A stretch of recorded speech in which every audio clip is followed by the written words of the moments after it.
நான் ரீசெண்டாக செஞ்ச கேக் மாடலில் என்னோட ஃபேவரட் கேக் மாடல் அப்படின்னு சொன்னால் இந்த மாடல் தான் சொல்லுவேன். ஆனால் இந்த கேக் மாடலை இப்போ தான் ரீசெண்டாக நீங்கள் போட்டிங்க, என்ன திருப்பியும் போடுறீங்கன்னு சொல்லி நினைக்காதீங்க. அது வேற ஆர்டரு, இது வேற ஆர்டரு. கஸ்டமர் வந்து இந்த ரெண்டு மாடலையும் பார்த்துட்டு ரெண்டையும் மிக்ஸ் பண்ணி ரெட்டு ஒயிட்டு ஆர்ச்சி வச்ச மாதிரி ஒரு கேக் பண்ணுங்க, சுற்றியும் ஃப்ளவர் வச்சுருங்க அப்படின்னு சொல்லி ஆர்டர் பிளேஸ் பண்ணியிருந்தாங்க. அவங்க சொன்ன மாதிரி நம்ம பக்காவாக பிளான் பண்ணி ஒர்க்குமே ஸ்டார்ட் பண்ணிட்டோம்.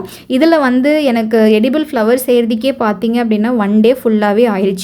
இதுல வந்து ஒயிட், ஆரஞ்சு, எல்லோ இந்த 3 கலர்ல வந்து பியானிஸ் பண்ணியிருந்தேன். அது அழகா முடிச்சு ஒன்று போல வச்சு பார்க்கும்போதே ரொம்ப பிளசண்டா இருந்தது. இந்த மாடல்ல வந்து கஸ்டமர் ஃபுல் கேக்கா கேட்கல, டம்மி வித் கேக் வந்து போட்டிருந்தாங்க. வெனிலா பட்டர் கிரீம் கேக் வந்து பண்ணியிருக்கோம். கம்ப்ளீட்டாவே இதுக்கு யூஸ் பண்ணது full and full butter based cream தான். கேக்கு சுத்தியுமே வைக்கிறதுக்காக சின்ன சின்ன ஃபாண்டன் ஒர்க் எல்லாம் நம்ம டீம் பிளஸ் எங்க டேடியுமே வந்து கொஞ்சம் கோல்டன் கலர்லாம் என்ஹான்ஸ் பண்ணி நல்லா ஹைலைட் பண்ணி ஒர்க் பண்ணி கொடுத்துருந்தாங்க. இந்த கேக்குக்கு தேவையான எல்லா ஒர்க்கும் பக்காவா முடிச்சாச்சு. ஒரு கேக் உடைய ஸ்டாக்கிங் எல்லாம் நம்மளோட பிளேஸ்லயே சூப்பரா வச்சு பார்த்தாச்சு. சின்ன சின்ன ஒர்க் மட்டும் ஃபுல்லா கம்ப்ளீட் பண்ணிட்டேன். அதுக்கப்புறம் எல்லா கேக்கையும் தனித்தனியா ரிமூவ் பண்ணி செப்பரேட்டா பேக்கிங் பண்ணி நம்ம வெனியூக்கு ரீச் ஆயிட்டோம். அங்க போனதுக்கு அப்புறம் ஒரு ஏசி ரூம்ல செப்பரேட்டா வச்சிருந்தோம். வெனியூக்கு வந்து நம்ம கொஞ்சம் சீக்கிரமே ரீச் ஆயிட்டோம். கரெக்டா கேக் கட்டிங்னு சொல்லும்போது மட்டும் நம்ம கேக் அழகா அந்த ட்ராலில வச்சு மூவ் பண்ணிட்டு ஸ்டேஜில் கொண்டு போய் பக்காவா செட் பண்ணிட்டோம். செலிப்ரேஷன்லாம் முடிஞ்சதுக்கு அப்புறம் கிளம்பிட்டோம். அகெயின் கஸ்டமர் கிட்ட இருந்து ஆஸ் யூஷுவல் வந்து நல்ல ஒரு ஃபீட்பேக், நல்ல ஒரு ரிவ்யூ, அங்க வந்திருந்த எல்லா கஸ்டமருமே நம்மளோட வெனிலா பட்டர் கிரீம் கேக்கை டேஸ்ட் பண்ணிட்டு எல்லாரும் செம்மையா இருக்குன்னு சொல்லி பாசிட்டிவ் ரிவ்யூ கொடுத்துருந்தாங்க.